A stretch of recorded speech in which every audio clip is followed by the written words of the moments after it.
आप सभी का बहुत स्वागत है और मैं हूं आपके साथ अमनदीप। पर्व त्योहार फेस्टिवल इस दौड़ती जिंदगी में वो समय होता है जब इंसान का जीवन खुशियों से भर जाता है।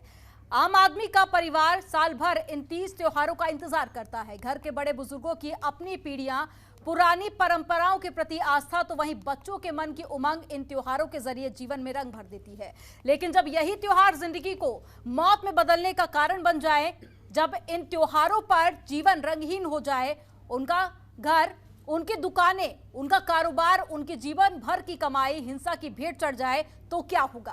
पहले करौली में जुलूस पर हमला, फिर रामनवमी पर मध्य प्रदेश, बंगाल, गुजरात, झारखंड, जेएनयू और साथ ही उसके बाद हनुमान जयंती पर दिल्ली, कर्नाटक, आंध्र प्रदेश, उत्तराखंड और महाराष्ट्र में कुछ स्थानों पर शोभा यात्रा निकालने के दौरान हिंसा हुई और अब ईद के मौके पर जोधपुर में हुआ बवाल। ये घटनाएं अनेक और अनेकों पर सवाल खड़े करती हैं। वैसे तो हिंसक घटनाएं इस देश के लिए कोई नई बात नहीं है। कुछ समय पहले तक आतंकवादी घटनाएं जैसे सार्वजनिक स्थानों पर बम धमाकों से लेकर आत्मघाती हमले अक्सर हुआ करते थे। इस देश में आतंकवाद की स्थिति का अंदाजा आप इसी बात से लगा सकते हैं कि हमने अपने 2 प्रधानमंत्री तो एक आतंकवाद के कारण खो दिए हैं। आज आतंकवादी घटनाओं पर भले ही विराम लग गया हो, लेकिन आज जिस प्रकार की हिंसक घटनाएं देश के विभिन्न जगहों पर हो रही है वो बेहद ही चिंताजनक है, क्योंकि ये घटनाएं उन आतंकवादी घटनाओं से अलग हैं। आज शोभा यात्राओं में होने वाले उपद्रव स्थानीय हिंसा है। जिस प्रकार के खुलासे हो रहे हैं उसके अनुसार इस सभी जगह हिंसा की शुरुआत एक ही तरीके से हुई है। क्षेत्र के आदतन अपराधी इन जुलूसों के निकलने के दौरान में जुलूस में शामिल लोगों से रास्ता बदलने के लिए या फिर भजरों और नारों को बंद करने के लिए वाद विवाद करते हैं, जो हिंसा में तब्दील हो जाता है। मस्जिदों और आसपास के घरों की छतों से पथराव शुरू हो जाता है। देखते ही देखते दुकानें और गाड़ियों को आग के हवाले कर दिया जाता है। दंगाइयों के बुलंद हौसलों का अंदाजा इसी बात से लगाया जा सकता है कि वे पुलिसकर्मियों पर भी हमला करने से नहीं हिचकते। कुछ लोग तो ऐसे लोगों को बचाने के लिए अभिव्यक्ति की स्वतंत्रता की दुहाई देते हुए नजर आते हैं, लेकिन ऐसे लोगों को त्योहारों के जुलूसों में लोगों द्वारा अपनी आस्था की अभिव्यक्ति रास नहीं आती। इन परिस्थितियों में यह सवाल तो बहुत गौण हो जाता है कि कश्मीर के पत्थर देश की राजधानी दिल्ली से लेकर देश के विभिन्न हिस्सों में कैसे आए। देश के विभिन्न स्थानों पर निकलने वाली शोभा यात्राओं पर एक साथ हमले क्या संयोग है। हमलावरों की इतनी भीड़ क्या अचानक इकट्ठा हो गई। इन हमलों के बाद जिन अवैध कब्जों को तोड़ने के लिए प्रशासन पहुंचा था, ये अतिक्रमण प्रशासन के नाक के नीचे कैसे खड़े हुए, ये बड़े सवाल। देखिए, मैंने प्रशासन को कहा है कि इसकी सारी इंडिविजुअल एफआईआर ली जानी चाहिए। एक भी एफआईआर दर्ज करने में अगर कहीं भी कोताही बरती गई या किसी भी तरह का जो है प्रशासन ने ढिलाई की, आनाकानी की, तो हम उस थाने के बाहर धरना दे करके उस थाने के बाहर लोकतांत्रिक व्यवस्था के आधार पर जो कुछ भी कार्रवाई करनी है वो सारी कार्रवाई करेंगे और उनको मजबूर करेंगे कि वो एफआईआर दर्ज करें। हालांकि प्रशासन ने कहा है कि जितनी एफआईआर आप देंगे हम सबको लेंगे भी और कार्रवाई भी करेंगे, लेकिन मुझे प्रशासन का पिछले 48 घंटे 24 घंटे का स्थिति देख करके अभी इस विषय पर भरोसा नहीं है। जोधपुर में जो तनाव पैदा हुआ है कल देर रात से, वो बहुत ही दुर्भाग्यपूर्ण है और मैं समझता हूँ कि हमारी राजस्थान की और मारवाड़ की परंपरा रही है। सभी समाज के, सभी धर्मों के लोग हमेशा हर त्योहारों के अंदर भी प्रेम से, भाईचारे से रहते आए हैं। मैं अपील करना चाहूँगा कि तमाम लोग शांति बनाए रखें और तनाव समाप्त करें, क्योंकि ये तनाव हिंसा का माहौल हित में नहीं है जोधपुर वासियों के भी। और जो लोग फिर भी ऐसे कोई तत्व एंटी सोशल एलिमेंट आते हैं तो सख्ती से निपटा जाएगा, ये मैंने पुलिस को निर्देश दे दिए हैं। राजस्थान में हुई हिंसा के बाद में अब सवाल कई सारे खड़े हो रहे हैं। पहले उन सवालों को जान लेते हैं, उसके बाद में चर्चा की शुरुआत करेंगे। धर्म के नाम पर हिंसा, संयोग या प्रयोग। करौली टू जोधपुर, हिंसा के पीछे किसका मॉड्यूल। ये कैसा धार्मिक उन्माद, त्योहारों पर क्यों बवाल। दिल्ली, खरगोन, खंभात, हर त्योहार पर एक जैसा हाल। रामनवमी से ईद तक धार्मिक हिंसा का एक जैसा शेड्यूल।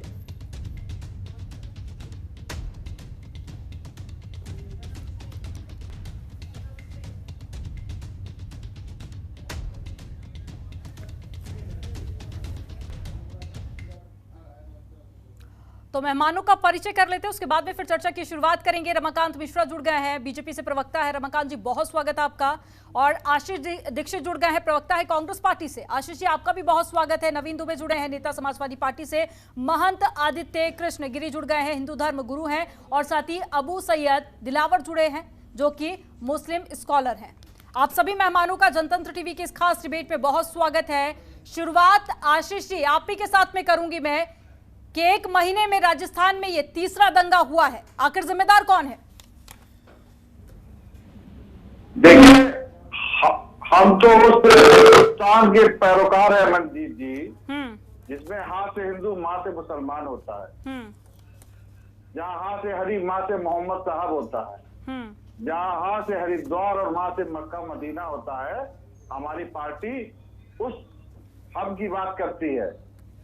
और हमारी सरकार और राजस्थान में आपसी सौहार्द के साथ में अन्य प्रदेशों से कई गुना आगे है।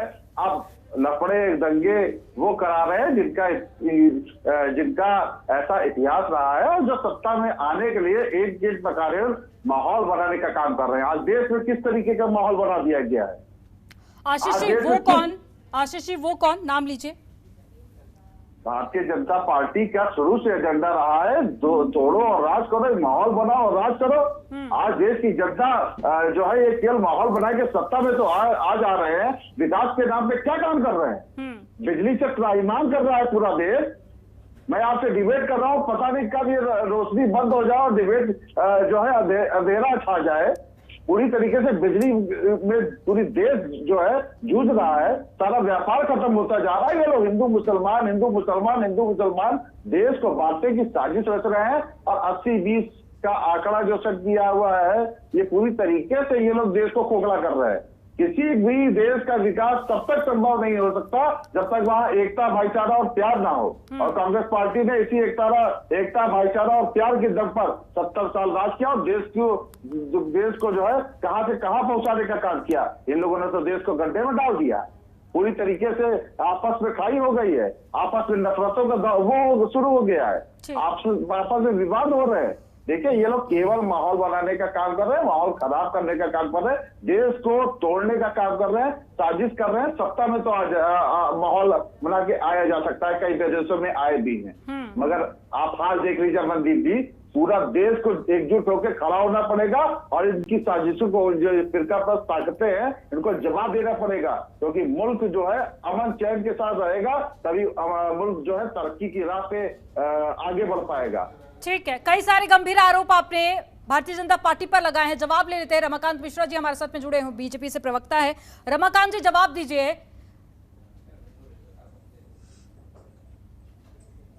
अमनदीप जी, ऐसा है, सबसे पहले मैं सभी देशवासियों को अक्षय तृतीया, परशुराम जयंती और ईद की मैं हार्दिक शुभकामनाएं देता हूं। ठीक।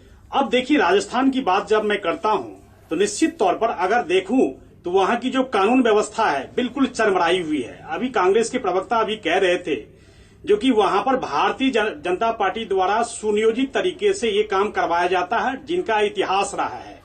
मैं इनसे पूछना चाहता हूं जो कि राजस्थान की जो सरकार है वो कर क्या रही है। आप देखेंगे महीना 1.5 महीना के अंदर में ये दूसरी घटना है। और जो करौली की जो हिंसा हुई थी उसका जो मुख्य अभियुक्त था मतलूब अहमद, ये अभी तक उसके बारे में एक शब्द नहीं इन्होंने बताया है। अब देखिए, ये जो हिंसा हो रही है कितने सुनियोजित तरीके से हो रही है, जो कि इसके ऊपर में पत्थरबाजी। आप अगर देखेंगे तो पुलिस के ऊपर में भी पत्थरबाजी हुई है, जो कम से कम 5 से 6 पुलिस वाले घायल हुए हैं। गाड़ी में तोड़फोड़ हुई है, बच्चियों को मारा गया है, पीटा गया है। और जिस तरह से पत्थर एक ही मॉडल तरीके से, एक ही तरीके से पत्थर को इकट्ठा करना और इकट्ठा करके फिर उसके बाद उसके ऊपर में पत्थरबाजी करना, ये एक किस तरह से मैं कह रहा हूं, ये प्रयोग है, ये संजोग नहीं है। और संजोग की जहां तक बात है, ये संजोग की घटनाएं आप अगर देखेंगे तो अगर कोई छिटफुट घटना हो या राज्य सरकार की अगर कोई मंशा होती है जो कि हाँ कानून व्यवस्था को बेहतरने के लिए होता है, निश्चित तौर पर ये जो राजस्थान की सरकार है कटघरे में खड़ी होती है। इनकी मंशा ही नहीं है जो इनके मुख्य अभियुक्त को पकड़ करके, चाहे पिछली वाली घटना ले लें या जो वर्तमान घटना हुई है, इसमें ईद के नमाज के बाद जिस तरह से स्थिति बनी वहां पर, अगर राज्य सरकार और राज्य पुलिस अगर चाहती तो इस तरह की घटना नहीं हो सकती थी। लेकिन ये घटना बिल्कुल उसको उस हद तक ले गई जहां पर लोग घायल हो गए। यहाँ पर 10 जगहों पर कम से कम कर्फ्यू लगा दिया गया कानून व्यवस्था को बेहतर करने के लिए। ये सब सारी चीजें प्रश्न उठती है और निश्चित तौर पर राजस्थान की जो सरकार है इसके ऊपर में प्रश्न चिन्ह लगता है, जो इनकी मंशा क्या है ये स्पष्ट करे। रमाकांत जी, अभी तक राज्यों में धार्मिक हिंसा हुई है, उनमें से कई सारे ऐसे राज्य भी हैं जहां पर बीजेपी की सरकार थी। देखिए, सवाल तो बीजेपी पार्टी पर भी खड़े होते हैं, आगे इस पर मैं आपसे जवाब लूंगी, लेकिन बाकी मेहमान भी जुड़ गए हैं, उनसे एक एक कर रिएक्शन ले लेते हैं, उसके बाद में मैं लौटूंगी आपके पास में। हमारे साथ में सपा से नेता भी जुड़े हुए हैं, नवीन दुबे जी। नवीन जी, आपकी पार्टी का क्या स्टैंड इस पर? देखिए अमनदीप जी, थोड़ा सा पीछे ले जाना चाहूंगा।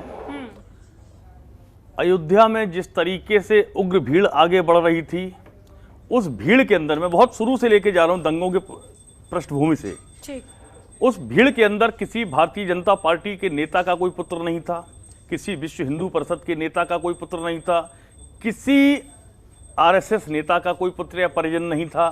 उस उग्रता के अंदर जब प्रशासन ने अपना कार्य किया तो जो लोग मारे गए वो 18 साल, 16 साल, 17 साल के बच्चे थे और उनके दिमाग में जिस तरीके का जहर भरा गया था, जिससे वो उत्तेजित होकर कानून में अपने हाथ में लेने का काम कर रहे थे, वो परंपरा आज भी राज करने की एक नीति बन चुकी है भारतीय जनता पार्टी की। और उस नीति के तहत ये दंगे और इस तरीके के फसाद खड़े होते हैं। बयान पहले ये दे देते हैं इस तरीके का कि हिंदू मुसलमान फलाना। आप एक चीज बताइए, आप शोभा यात्रा निकाल रहे हैं, शोभा यात्रा जब आप निकालते हैं आपको ड्यू परमिशन मिलती है प्रशासन से, प्रशासन का अमला साथ चलता है, आखिर उसके अंदर कैसे विवाद खड़ा हो जाता है? पुलिस क्या करती रहती है, क्यों मूक दर्शक बनी रहती है? और अभी भाई रमाकांत मिश्रा जी जिस तरीके से राजस्थान की सरकार को जिम्मेदार ठहरा रहे थे, मैं उनसे एक ही बात कहता हूं, चाहे वो राजस्थान हो, चाहे वो मध्य प्रदेश हो और चाहे वो दिल्ली हो, दिल्ली की पुलिस सुरक्षा, पुलिस व्यवस्था गृह मंत्रालय के अधीन है। क्या इन तीनों को अपनी कोई जिम्मेदारी लेना बनता है या नहीं बनता है? देश को इनको जवाब देने का दायित्व बनता है या नहीं बनता? आखिर ये लोग क्यों अपनी जिम्मेदारी से बचते हैं और एक दूसरे पे पत्थर फेंक के और फूल आरोप प्रत्यारोप करके और अपना किनारा कर लेते हैं? पाक दामन साफ इनमें से कोई भी नहीं है, चाहे वो कांग्रेस हो या भारतीय जनता पार्टी हो। सबसे बड़ी चीज ये है कि दंगे रोकने की जिम्मेदारी का दायित्व सरकार का, और अगर केंद्र शासित प्रदेश दिल्ली है तो उसके अंदर गृह मंत्रालय का दायित्व बनता है और उनकी जिम्मेदारी बनती है कि अगर कोई दंगा हुआ है तो जो भी दोषी हो, जो भी आरोपी हो, बिल्कुल कठोरतम कार्रवाई निष्पक्ष रूप से की जाए। और यदि ऐसी शोभा यात्राएं निकालनी, मैं फिर कह रहा हूं, आप करिए उसका लाइव टेलीकास्ट, देखते हैं किसकी हिम्मत है जो गड़बड़ कर दे, कैसे दंगा हो सकता है, निकालिए आप शोभा यात्रा, टोटल उसको निष्पक्षता के साथ आप लाइव कर दीजिए। वाकई में दोनों ही पार्टियों पर यहाँ पर सवालिया निशान खड़े हो रहे हैं। रुद्र विक्रम सिंह जी भी हमारे साथ में जुड़ गए हैं, राजनीतिक विश्लेषक है। रुद्र जी, बहुत स्वागत आपका जनतंत्र टीवी में। राजस्थान में विधानसभा इलेक्शन होने वाले हैं, उससे पहले 1 महीने के अंदर 3 बार दंगे होना, क्या राजस्थान को प्रयोगशाला बनाया जा रहा है? देखिए, प्रयोगशाला तो मुझे लगता है कि अगर मैं विपक्ष की बात को देखूं तो या फिर सत्ता पक्ष की भी बात को देखूं तो वो कहते हैं कि ये संयोग नहीं प्रयोग हो रहा है। और वाकई में मुझे लगता है कि पूरे देश में एक चीज़, एक बड़ा पहले केवल जम्मू कश्मीर में देखा जाता था, पत्थरबाजी, पत्थर देने के लिए 200 400 रुपए वहाँ के नवयुवकों को दिया जाता था।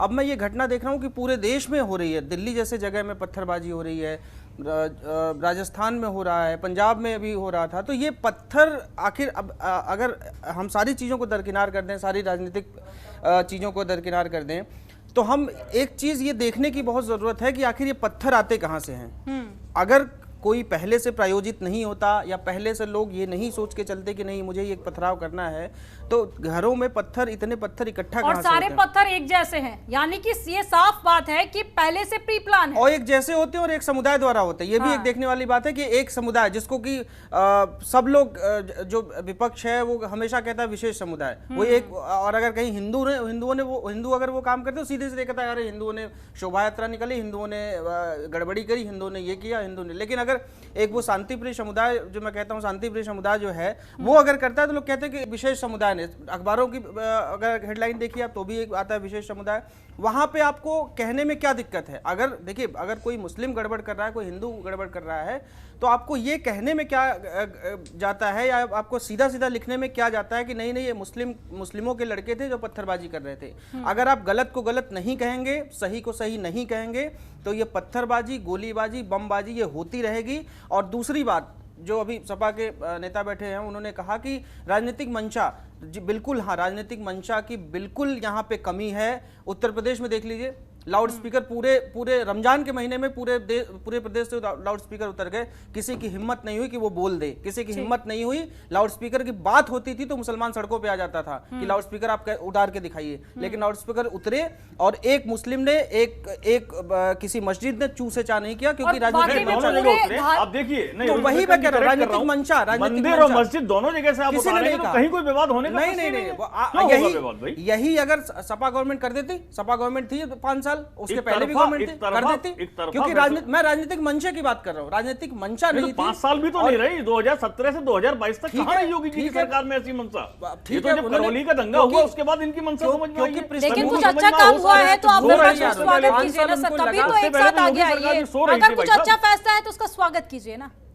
निश्चित तौर पर स्वागत करते हैं, और आपने दोनों पक्षों को लेके किया है, एक पक्षीय नहीं किया, इसलिए स्वागत योग्य कदम है, इसमें कोई गलत बात है ही नहीं। ठीक है, दोनों धर्मों के गुरु भी हमारे साथ में जुड़ गए हैं, उनसे एक एक का रिएक्शन ले लेते हैं। सबसे पहले अबू सैयद, दिलावर जी आप ही का रुख करूंगी मैं, आप जिम्मेदार किसको मानते हैं?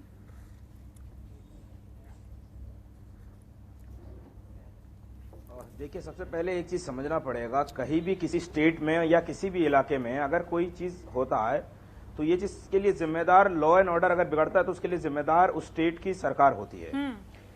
अब अगर अलग अलग स्टेट में हुआ है, चाहे बीजेपी गवर्नमेंट की बीजेपी जहां पावर में हो या कांग्रेस जहां पावर में हो, या अलग अलग जगह में अलग अलग हुआ है हिंसा, मगर मैं ये समझता हूं जहां भी हिंसा हुआ है उसके लिए जिम्मेदार सरकार है, और साथ साथ वो लोग जिम्मेदार है जो नफरत फैलाने की काम कर रहे हैं, जो हेट स्पीचेस और तमाम धर्म संसद के नाम से जो पूरे देश में एक माहौल बनाया जाता है, कहीं ना कहीं उसका बहुत बड़ा असर है। दूसरी बात यह है कि कांग्रेस हो या भारतीय जनता पार्टी हो, तमाम दोनों पार्टियां लॉ एंड ऑर्डर में या डेमोक्रेसी की जो हिंदुस्तान की खूबसूरती उसको बचाने में नाकाम रही है, क्योंकि वही कांग्रेस हमेशा से सेकुलरिज्म और डेमोक्रेसी की बात करती है, मगर वही कांग्रेस के राज्य में लोगों को दंगा होता है हिंदू मुस्लिम के नाम पे, वही कांग्रेस के वहां जब लोग प्रोटेस्ट करते तो उनपे गोली चढ़ता है। सेम वही चीज भाजपा के राज की सरकार है। तो मैं ये समझता हूं कि दोनों ही सरकार, दोनों ही पार्टी एक सिक्के की दो पहलू है। अब बात आती है कि इन तमाम हिंसा के पीछे जिम्मेदार कौन है। इन तमाम चीजें के जिम्मेदार वो लोग हैं जो ये कहते हैं, कभी धर्म के नाम पे कभी जब रैली निकाला जाता है, सबका अलग अलग राइट्स है, अपना रिलीजियस का कोई भी चीज हो वो अपना निकाले, मगर किसी दूसरे की रिलीजियस प्लेस के सामने आकर जाके ये कहेंगे कि मुल्ला भी झुक के जय श्री राम कहेगा और ये तमाम चीज, तो इससे हिंसा आता है। दिल्ली जैसे, हरिद्वार जैसे ये नारे कहाँ लगाए गए होता है धर्म संत, ये नारे कहाँ लगाए गए थे?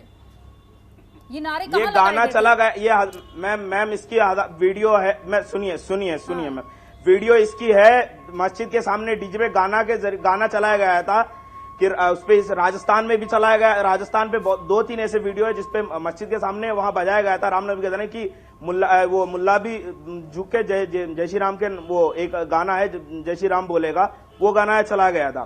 दूसरी बात यह है कि हरिद्वार, दिल्ली जैसे वहां धर्म संसद होती है, वहां ये आप देखिए कौन, देखिए सुनिए, जय श्री राम आप अपना रिलीजियस मैं आपको पूछूंगा अल्लाह अकबर कहिए आप, मुझे आप किसी को कोई फोर्स नहीं कर सकते, सबका अपना अपना आप रिलीजियस, आप जरूर कहिए जय श्री राम। मैं कहता हूं अल्लाह अकबर कहिए। नहीं, आप जय श्री राम कहिए, आप कहिए कोई, मैं मुझे जय श्री राम से दिक्कत नहीं है, मुझे अगर फोर्स करेगा कोई नहीं। कौन आपको फोर्स कर रहा है? कौन आपको फोर्स कर रहा है? कौन फोर्स कर रहा है आपको? अच्छा ठीक, मैम इस तरह से गाना क्या मेरी रिलीजियस प्लेस के सामने लाके अगर बजाएंगे तो क्या वो गलत नहीं है? क्या ये देश 144 की लगी हुई संविधान है? अधिकार देता है आपको किसी धर्म के बारे में जाके आप किसी धर्म की रिलीजियस प्लेस के सामने ये चीज करेंगे? अच्छा, पत्थर कहाँ से आता है ये बताइए, पत्थर कहाँ से लेके आते हैं आप ये लोग? है कि अगर ये गाना बजाया भी जाता है तो ये कौन आपको अधिकार देता है कि पत्थर बरसाए जाए?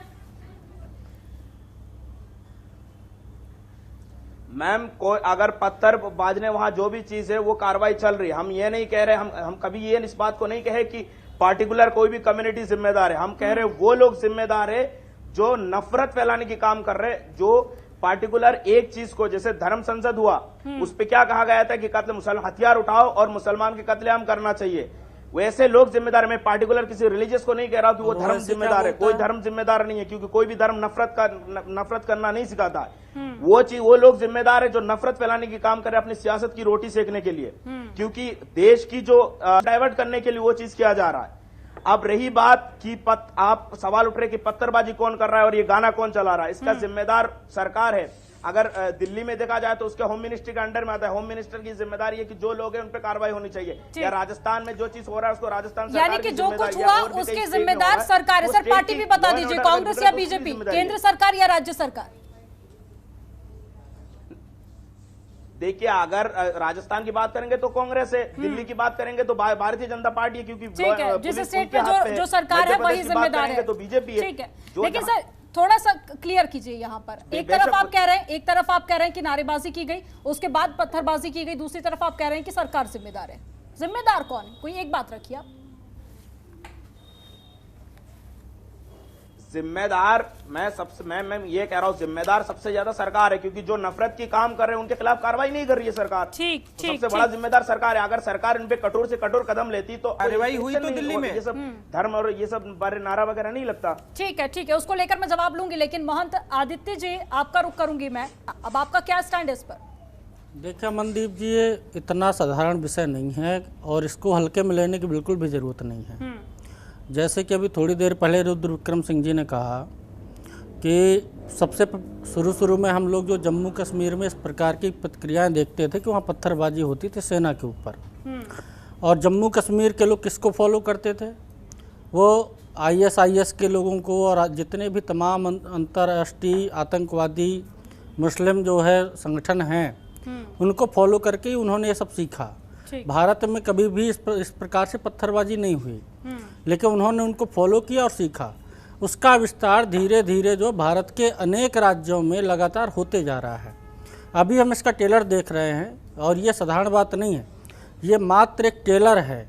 अभी ये छोटे छोटे जो पत्थरबाजियाँ जो जहाँ पर कार्यक्रम हो रहे हैं वहाँ पर लोग कर रहे हैं, और आने वाले समय में इस प्रकार की जो चीजें हैं, इसमें कोई एक धर्म इन्वॉल्व नहीं है। सबसे पहले आप ये जान लीजिए, दोनों तरफ से, दोनों पक्षों की तरफ से इस तरह की घटनाएं की जा रही हैं। इससे पहले मस्जिद के बाहर भी धार्मिक प्रांतियों को फाड़कर फेंका गया था। देखिए पत्थरबाजी केवल एक धर्म ही करता है, और अगर आप जो है इसकी बाकायदे रिकॉर्डिंग कराएंगे तो पता चल जाएगा आपको। इनकी छतों में जो है 2-2 ट्रॉली पत्थर रखे हुए हैं, कहाँ से आते हैं?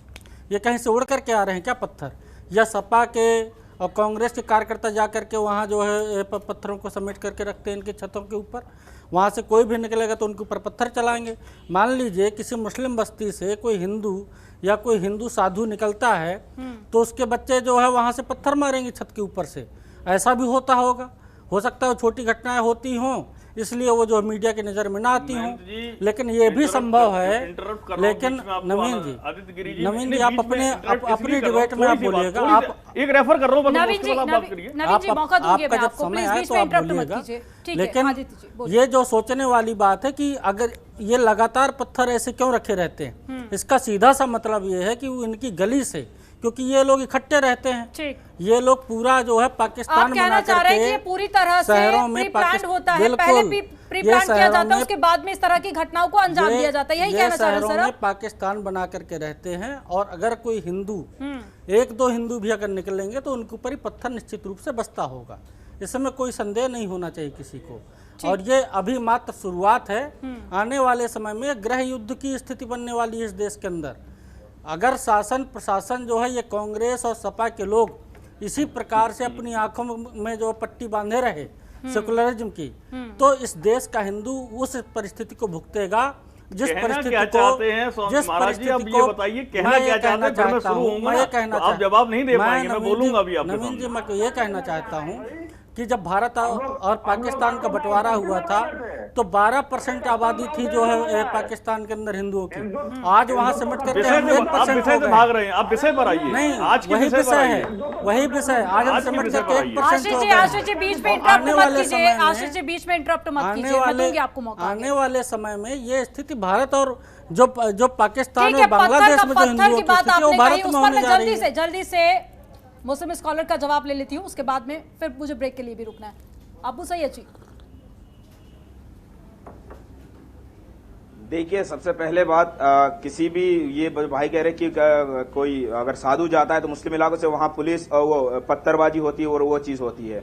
इस तरह से घटना कब हुआ मुझे ये बता दीजिए। और जो पत्थरबाजी और ये जो तमाम ये जो रैली पे हुआ है वो इन्वेस्टिगेशन की प्रोसेसिंग में है, उस पर इन्वेस्टिगेशन होगा।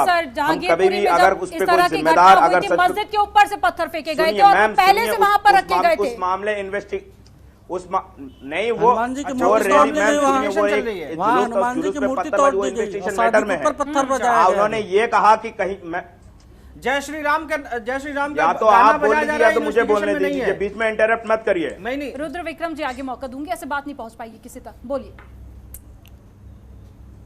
बीच में इंटरप्ट मत करिए, या तो मुझे बोलने दीजिए, आप बोल लीजिए। सर प्लीज बोलिए। सब देखिए, जहांगीरपुरी मामले में उस पे एक जुलूस था, उस पे पत्थरबाजी कौन किया कौन नहीं किया, उस पे इन्वेस्टिगेशन मामले में। रही बात ये कह रहे कि JSR वो वाली मामले भी, वो भी इन्वेस्टिगेशन में। मैं दोनों चीज को कह रहा हूँ, जो भी अगर धर्म के जुलूस पे किसी भी पार्टिकुलर धर्म उसके अगर उसकी रिलीजियस चीज पे कोई इफेक्ट कर रहा है तो वो चीज गलत है और उसके खिलाफ कार्रवाई होनी चाहिए। दूसरी बात ये है कि बात जब चल रही हिंदुस्तान की यूनिटी और पीस की, तो यहाँ पाकिस्तान से कहां से आ जाए, उस मुल्क से हम क्यों तुलना करें जिस मुल्क खुद बर्बाद हो चुका है। आप बनाना चाहते हैं इसको पाकिस्तान, उस मुल्क से तुलना करेंगे। हमारी ये होनी चाहिए, आप बनाना चाहते हैं, आपकी मंशा यही है। पाकिस्तान की मतलब आप देश को। आदित्य जी, ये कैसा गंभीर आरोप आप लगा रहे हैं? ये लोग मुद्दा क्या हिंदुस्तान को पाकिस्तान बना देना इतना आसान है? आसान नहीं है, लेकिन उसी तो फिर कैसे बनाया जा सकता है हिंदुस्तान को पाकिस्तान? दिशा पर आगे कम से कम आप तर्कहीन बातें मत कीजिए सर। हिंदुस्तान को पाकिस्तान कैसे बनाया जा सकता है और ऐसे देश से तुलना भी नहीं करनी चाहिए आपको। सोच इसी प्रकार की है, ये लगातार अपनी आबादी को बढ़ाकर उसी सोच को आगे लेकर के जा रहे हैं। क्या आपको उत्तर प्रदेश की योगी सरकार और केंद्र की मोदी सरकार इतनी कमजोर लग रही है? ये इसका मतलब आपका असेसमेंट सही है कि सरकारें कमजोर हैं केंद्र की और उत्तर प्रदेश की? जिस तरीके से आप कह रहे हैं कि देश के अंदर पाकिस्तान जैसी स्थिति बन जाएगी, क्या मजाक करते हैं? कुछ भी आप बोल देंगे, ये नहीं चलेगा। अब आप सुनिए, मैं 1 मिनट और एक बात कहना चाह रहा हूं, आपको रेफर बहुत जल्दी से अपनी बात पूरी कीजिएगा, बहुत जल्दी में। अभी अयोध्या के अंदर एक मस्जिद के बाहर जिस तरीके की आपत्तिजनक चीजें फेंकी गई, एक होली कुरान को जिस तरीके से पन्ने वहां डाले गए, क्या ये दंगा उकसाने की साजिश नहीं थी? मैं समझता हूं इस देश के और प्रदेश के मुस्लिम समाज ने बहुत गंभीरता का परिचय दिया, सहन शक्ति का परिचय दिया और उन्हें प्रॉपर तरीके से पुलिस को इन्फॉर्म करके बताया, CCTV देखा, उसके बाद आरोपी पकड़े गए। इस तरीके की साजिशें भारतीय जनता पार्टी और मानसिक संगठन योगी सरकार इतिहास है इनका। आप प्रोवोक करते हैं, किसी को जाके इसी पर आगे चर्चा आगे बढ़ाएं। आप ही के साथ में शुरुआत करूंगी। इससे पहले आपने सीधा केंद्र सरकार पर ठीकरा फोड़ दिया, लेकिन कुछ जिम्मेदारी राज्य सरकार और पुलिसिंग की भी होती है। अमनदीप जी, और कार्रवाई राजस्थान की सरकार कर रही है और बेनकाब किया जाएगा। और उसमें भारतीय जनता पार्टी के लोग देखिए, करौली हिंसा से सबक नहीं लिया था, करौली हिंसा से सबक नहीं लिया था। देखिए, सुन लीजिए अमनदीप जी, सुन लीजिए। देखिए, कांग्रेस पार्टी ने 70 साल राज किया, देश का हिंदू खतरे में नहीं था, मगर जब देश के यशस्वी प्रधानमंत्री जो हिंदुत्व के चाशनी चटा के देश की जनता को बरगला के सत्ता पे काबिज हुए, तब से आशीष जी राजस्थान की बात करिए, आप राजस्थान की बात करिए। पिछले 4 साल से तो राजस्थान में आपकी पार्टी की सरकार ना। मैं राजस्थान पर भी आ रहा हूँ, सुनिए तो पूरी बात तो सुनिए। तो तब से हिंदू खतरे में है।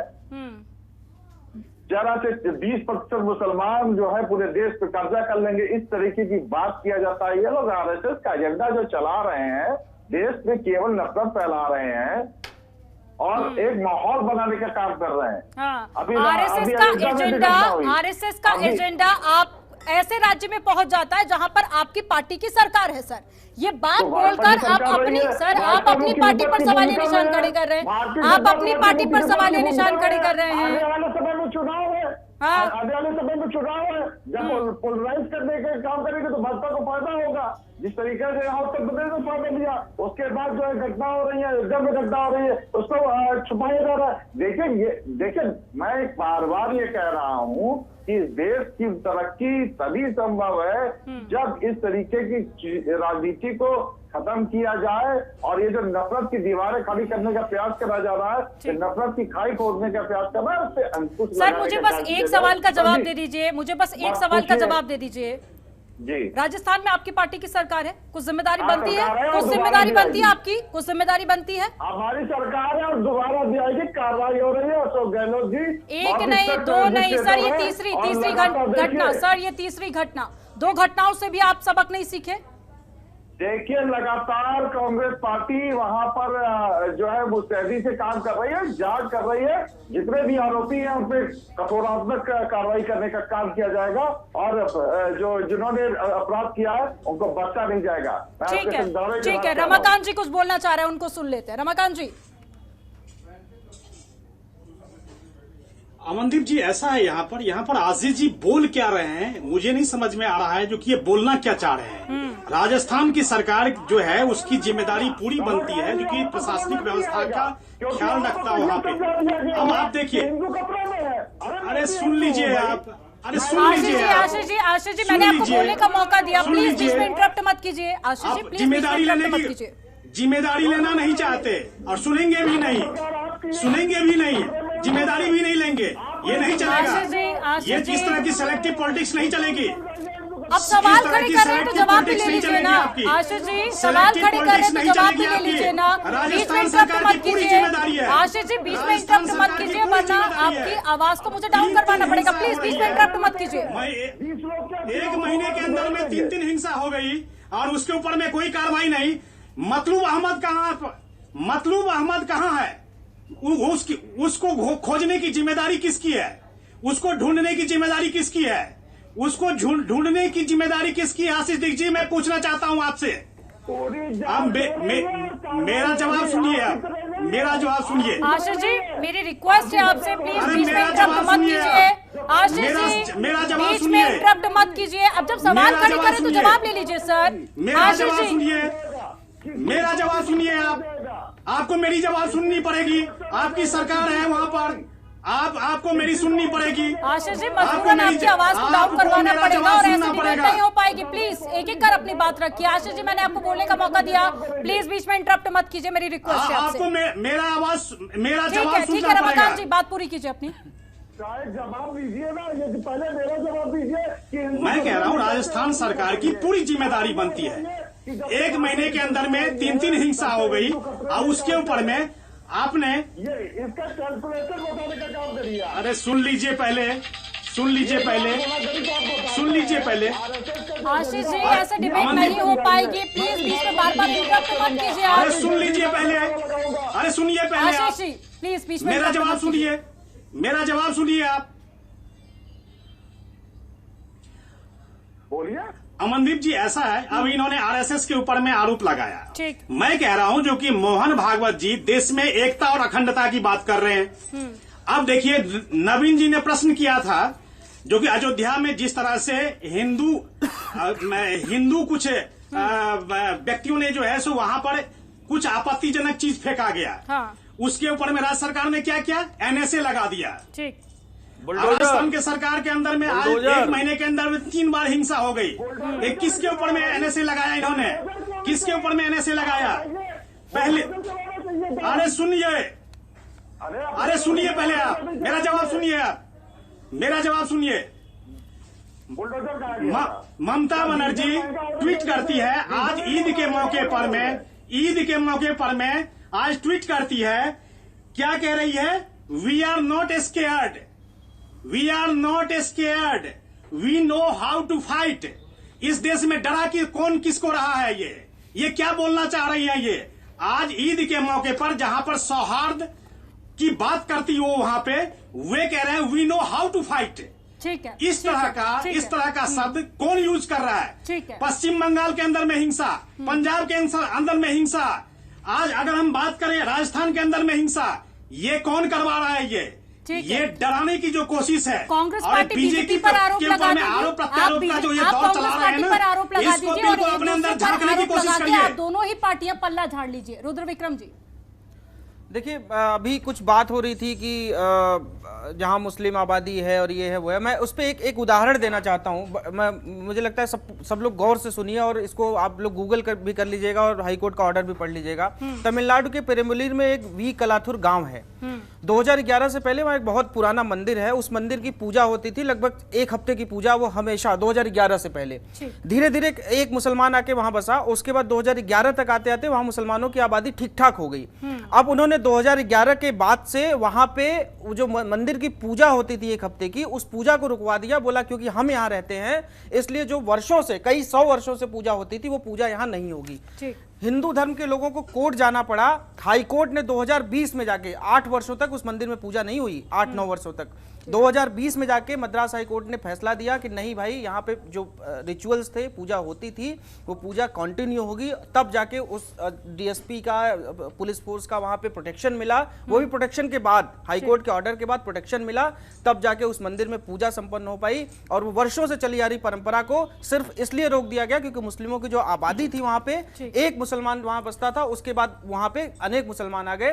तो ये जो धर्मगुरु, हमारे हिंदू धर्मगुरु बैठे हुए, तो उनका जो एक डर है, डरना तो बल्कि हमें चाहिए डरना। उनको जो ममता बनर्जी ने सही ट्वीट किया है, उनको डरने की जरूरत नहीं है, क्योंकि यहाँ पे बहुत सारे लोग हैं जो सेकुलरिज्म का चोला पहनते हैं और वो गलत को गलत नहीं कह पाते। सेकुलरिज्म, मैं मानता हूँ ये देश सेकुलर है, मैं कहता भी हूँ कि देश सेकुलरिज्म की तरफ जाना चाहिए, लेकिन जो गलत है वो चाहे मुस्लिम हो चाहे हिंदू, अगर वी कलाथुर में ऐसा हुआ है तो पूरे, चाहे वो सपा हो चाहे कांग्रेस हो, सबको इस बात की भर्त्सना करनी चाहिए और इस बात को श्योरिटी देनी चाहिए, इस बात को श्योर करना चाहिए कि वी कलाथुर देश का कोई और गांव ना बन पाए। ठीक है नवीन जी, विपक्ष हमेशा सत्ता पक्ष के अगेंस्ट तो बोलता है, लेकिन ये बहुत जरूरी हो जाता है कि हर गलत के खिलाफ बोला जाए।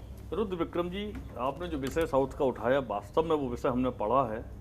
सवाल इस बात का है कि 2014 से, यानी कि 8 वर्ष मोदी जी की सरकार को हो गए हैं केंद्र में, क्यों नहीं कोई इनिशिएटिव मोदी सरकार ने लिया, जबकि वो अपने आप को स्वघोषित हिंदूवादी कहते हैं। इसमें कोई लेश मात्र भी संशय की कोई गुंजाइश नहीं है, पहली बात। दूसरी बात, आप 2014 से पहले के भारत को देखें, 2014 के बाद के भारत को देखें, आखिर भारत एक ऐसा अनसेफ स्टेट बन क्यों रहा है? सबसे बड़ी चीज क्या है कि हमें उसके बेस में जाना पड़ेगा। दिल्ली के दंगे हुए, आप कहते हैं वो पत्थर इकट्ठे हो गए, डंपर भर के पत्थर इकट्ठे हो गए, इंटेलिजेंस ब्यूरो सो रहा था। और राजस्थान की जहां बात आती है तो मैं राजस्थान की एलआईयू को जिम्मेदार ठहराता हूं, वहां की पुलिस जिम्मेदार है कि आखिर वो लोग सो रहे थे क्या कर रही थी पुलिस? इसी तरीके से मध्य प्रदेश, इसी तरीके मैं बता रहा हूँ, इसी तरीके से मध्य प्रदेश के अंदर यदि घटना हो रही है तो वहां की एलआईयू हो रही है, आपके पास कोई इन्फॉर्मेशन नहीं है। इसका मतलब आपके पास अगर इनपुट नहीं आ रहा है तो आपकी सरकार को तुरंत वहां के अधिकारियों को बदल देना चाहिए। You must be a good administrator when you are running a government. मजाक नहीं है साहब ये। और जो हेट चल रही है, नफरती भाषण चल रहे हैं, नफरतों की बात कर रहे हैं, कभी ये नरसिंह सरस्वती जी इस तरीके के भाषण देते हैं, कभी साध्वी रितंबरा कहती है 4-4 बच्चे पैदा। इस देश को आपने बनाना क्या चाहते हो भाई? इस देश जहां पूरा विश्व तरक्की की तरफ भाग रहा है, हम एक बड़ा देश होने के बाद पीछे की तरफ धकेले जा रहे हैं। क्या मतलब है? आज की तारीख में एक चीज और मैं एक उल्लेख करूंगा, 2014 से जब से मोदी जी की सरकार इस देश के अंदर आई है, इंडस्ट्रियल डेवलपमेंट जीरो हो गया है। लोग कम से कम ये देश आज की तारीख में 20 वर्ष पीछे चला गया है। ये सच्चाई, इसको स्वीकार करना पड़ेगा। ठीक है, ठीक है। रमाकांत जी जल्दी से जवाब दीजिएगा, उसके बाद में मैं बाकी मेहमानों का रुख करूंगी। बिल्कुल, देखिए बिल्कुल, नवीन जी ने अभी कहा 2014 से पहले का भारत, 2014 के बाद का भारत। मैं कह रहा हूं 2017 से पहले यूपी का आप देख लें, परिप्रेक्ष्य देख लें, और 2017 के बाद का देख लें। आज एक भी व्यक्ति, मैं दावे के साथ कह सकता हूं कि एक भी व्यक्ति, कोई भी अराजक तत्व वहां पर आंख या सर नहीं उठा सकता, सर नहीं उठा सकता। आप एक चीज बताइए, आप धर्म गुरुओं के ऊपर में आप चीज लगाते हैं। अरे सुनिए तो सही, अरे सुन लीजिए, अरे सुनिए, बलात्कार पर बलात्कार हो रहे हैं। अभी पुलिस ने वहां जाके घर में मार दिया, हत्या हो गई है। आप पता नहीं। नवीन जी सुनिए, अरे सुनिए तो सही, अरे सुनिए, नवीन जी सुन लीजिए, अरे सुनिए पहले। अरे सुनिए, पहले मैं कह रहा हूं नवीन जी, आज अगर आपने धर्म गुरुओं के ऊपर में प्रश्न चिन्ह लगाया, लगाना भी चाहिए, मैं आपको सपोर्ट कर रहा हूं, लेकिन उसी बात के ऊपर में अगर ओवैसी जैसे अगर व्यक्ति अगर वहां पर कहते हैं कुछ ऐसे जो उसका एक अलग इम्पैक्ट पड़ेगा, तो उसकी भी भर्त्सना करिए आप। जिस तरीके का बयान दिया था, मोदी नहीं चलेगी, कायदे से पैरवी करती है, ये सेलेक्टिव पॉलिटिक्स नहीं चलेगी। आपकी सरकार पैरवी नहीं करना जानती है, प्रोटेक्ट करना जानती है। ये सेलेक्टिव पॉलिटिक्स नहीं चलेगी, हिंदू ये सेलेक्टिव पॉलिटिक्स नहीं चलेगी। मेरी आप दोनों से रिक्वेस्ट है, प्लीज मुद्दे पर रहिए, प्लीज मुद्दे पर रहिए। रमाकांत जी, नवीन जी, रमाकांत जी, नवीन जी, प्लीज मुद्दे पर रहिए, प्लीज मुद्दे पर रहिए, ठीक है। जहरीले भाषण दो और जनता को आप दोनों धर्मों के गुरु भी हमारे साथ जुड़े हैं। सर, मौका दूंगी आपको, प्लीज बीच में इंटरप्ट मत कीजिए, एक एक कर आप दोनों का रुख करूंगी। अबू सैयद, आप धर्म गुरुओं पर भी सवाल उठने लगे हैं।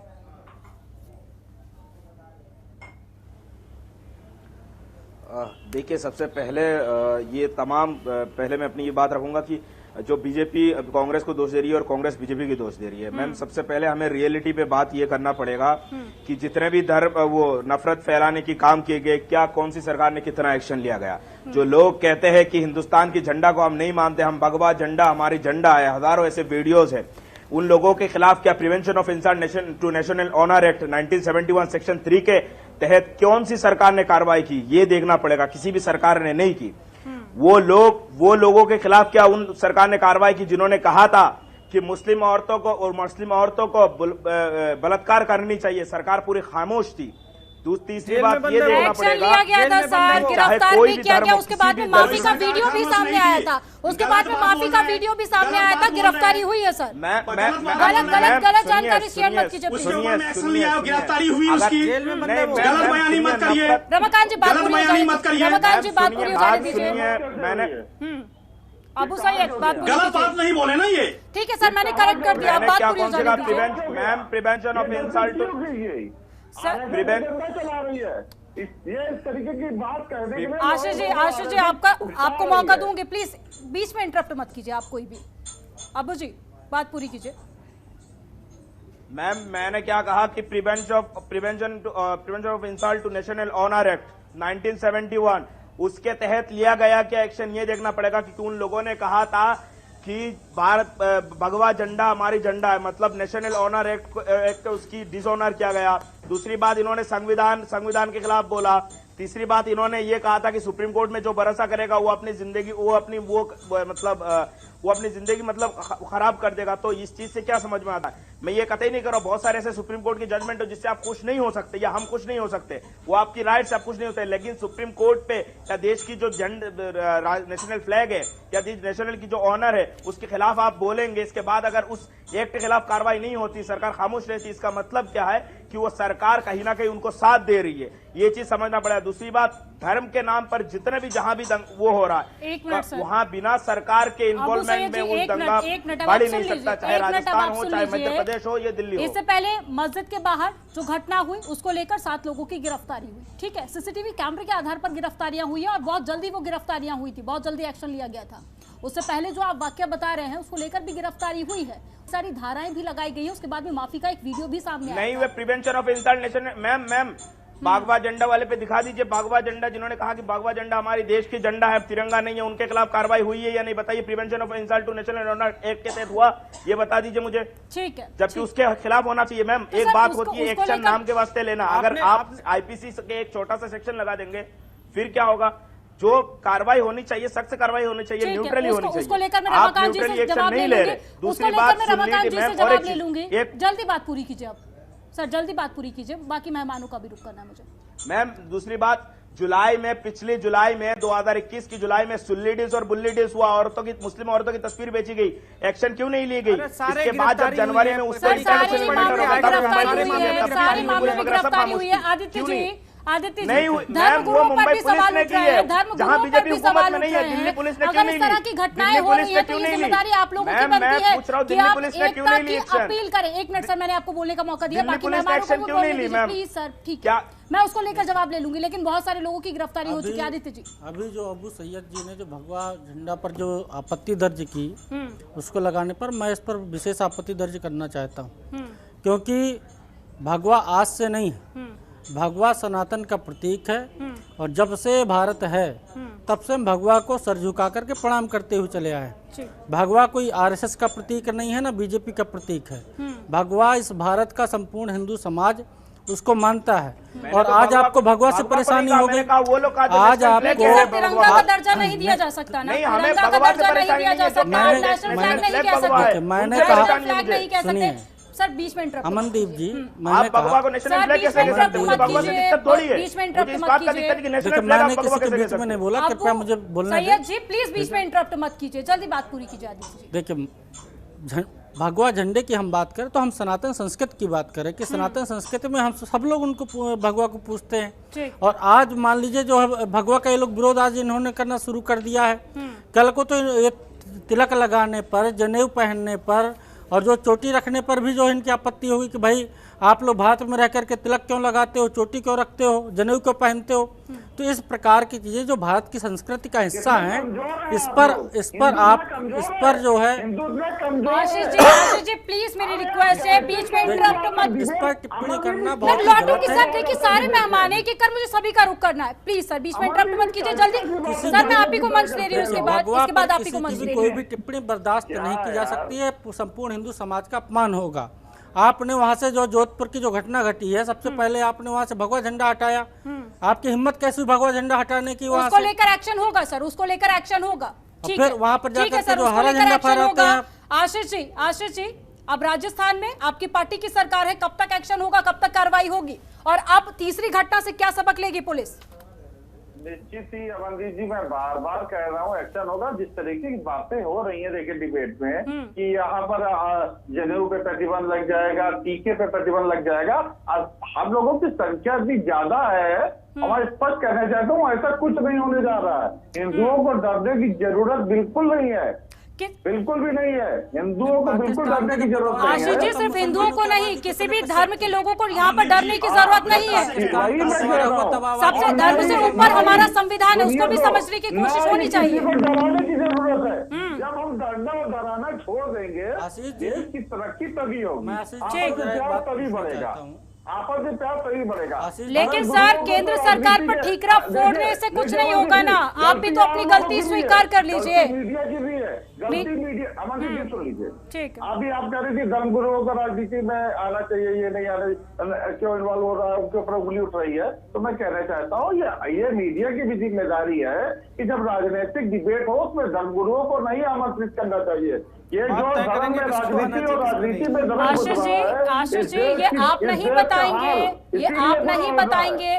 धर्म से जुड़ा हुआ मुद्दा है तो उनको भी इनवाइट किया जाएगा। सर कुछ जिम्मेदारी हमारे चैनल के संपादक पर छोड़ दीजिए, सब कुछ आप भी डिसाइड नहीं करेंगे, कुछ जिम्मेदारी हमारे चैनल के संपादक पर भी छोड़ दीजिए। धर्म का काम जो है धर्म का विस्तार करना है, राजनीतिक बात नहीं करना है। वो धर्म को किस तरीके से फॉलो किया जाए उसका काम है धर्म। लेकिन उससे ज्यादा जरूरी तो ये हो जाता है ना कि जिन लोगों ने इस तरह की वारदात को अंजाम दिया उन पर कड़ी से कड़ा एक्शन लिया जाए। डिबेट में आने का जो है परहेज करना चाहिए। देश के मुल्क के जो हालात हो रहे हैं ये धर्मगुरुओं के लगातार डिबेट पे टीका टिप्पणी करने से ज्यादा हो रहे हैं। राजनीति मतलब इस तरह की जो घटनाएं बढ़ रही हैं उसके जिम्मेदार है कि धर्मगुरु डिबेट में पहुंच रहे हैं। सर किस तरह के फैक्ट्स आप रख रहे हैं? मैं हर जगह पर डिबेट करता हूँ। क्या हास्यास्पद बोल रहे हैं, क्या बोल रहे हैं ये? जब सवाल आप पर उठ रहे हैं, सवालों का जवाब नहीं है आपके पास में, तो आप इस तरह की बातें कर रहे हैं। सवालों का जवाब नहीं है, मैंने आपके सारे सवालों का जवाब दिया है। तो धर्मगुरु अगर डिबेट में आएंगे तो इस तरह की घटनाएं होंगी सर। आप लोग धर्मगुरुओं को डिबेट में लाते क्यों है? ये आप नहीं बताएंगे सर, ये आप नहीं बताएंगे। रमाकांत जी ठीक है। मुझे बताया होता कि धर्मगुरु आ रहे, मैं डिबेट में शामिल नहीं होता, मुझे पता। सर ये आपकी निजी राय है, ये आपकी निजी राय है कि आप डिबेट में शामिल होते हैं या फिर नहीं? ये बिल्कुल सही राय है। ये आपका ये आपकी व्यक्तिगत राय है, आप डिबेट में शामिल होना चाहते हैं या नहीं होना चाहते, ठीक है। उनकी भी यही राय होगी। भारतीय जनता पार्टी के बारे में आप अपनी राय किसी पर मत थोपिए, आप अपनी राय किसी पर मत थोपिए। रमाकांत जी एक आखिरी सवाल मेरा आपसे, रमाकांत मेरा आपसे कि मेरे पास एक लंबी फहरिस्त है जिन राज्यों में इस तरह की हिंसा हुई है। आप राज्य सरकार पर तो सवाल उठा रहे हैं, लेकिन कहीं ना कहीं कुछ जिम्मेदारी केंद्र सरकार की भी तो हो। मंत्रालय की तरफ से क्या एक्शन लिया गया अभी तक? मैं कह रहा हूँ जो दृष्टिया प्रथम जिम्मेदारी राज्य सरकार की होती है, आप केंद्र के ऊपर में ठिकरा नहीं फोड़ सकते। इसीलिए मैं कह रहा हूँ आपको राज्य सरकार को इसकी जिम्मेदारी लेनी चाहिए। पूरी जिम्मेदारी नहीं है, ये पूरी राष्ट्रीय जिम्मेदारी मुद्दा बन चुका है। मैं कह रहा हूँ कोई भी राष्ट्रीय राज्य मुद्दा बन चुका है, कुछ जिम्मेदारी होंगी केंद्र की या नहीं? मैं कह रहा जी हो, मैं कह रहा हूँ भाजपा शासित ही प्रदेश क्यों ना हो, मैं कह रहा हूँ कांग्रेस शासित प्रदेश ही क्यों ना हो, प्रथम दृष्टिया प्रथम जिम्मेदारी राज्य सरकार की बनती है। उसके बाद जाकर के आप केंद्र के ऊपर में आप कोई चीज टिक्का टिप्पणी कर सकते हैं। लेकिन राज्य सरकार जो कांग्रेस शासित प्रदेश है उसमें जिम्मेदारी लेने के लिए कोई तैयार नहीं है। आज गहलोत साहब बिल्कुल वहां पर उनके गृहनगर में इस तरह की घटना हो जाती है तो क्या मुख्यमंत्री गृह मंत्री तो आप बोल दीजिए मंत्री भी हैं, वो मध्य उनका प्रदेश में गृह शिवराज विभाग सिंह भी चौहान मुख्यमंत्री जिम्मेदारी के लेने पास के लिए है। तैयार नहीं थे। आप तो बोल क्या दीजिए मध्य प्रदेश में शिवराज सिंह चौहान जिम्मेदारी लेने के लिए तैयार नहीं थे, जिसके चलते इस तरह की घटना हुई। बोल दीजिए आप।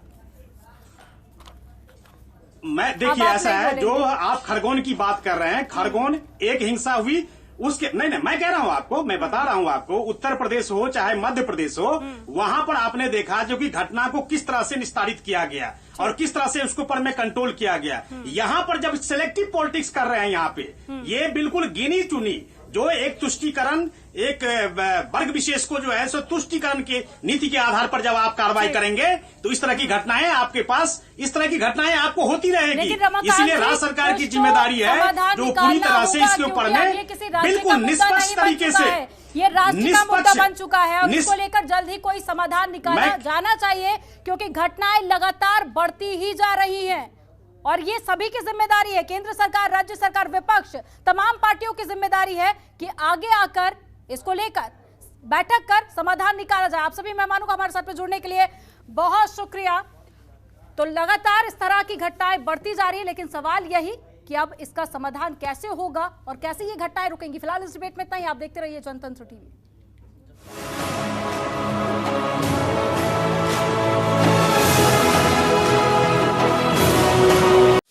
खबरों के निष्पक्ष विश्लेषण के लिए सब्सक्राइब करें Jantantra TV and press the bell icon. Never miss any update.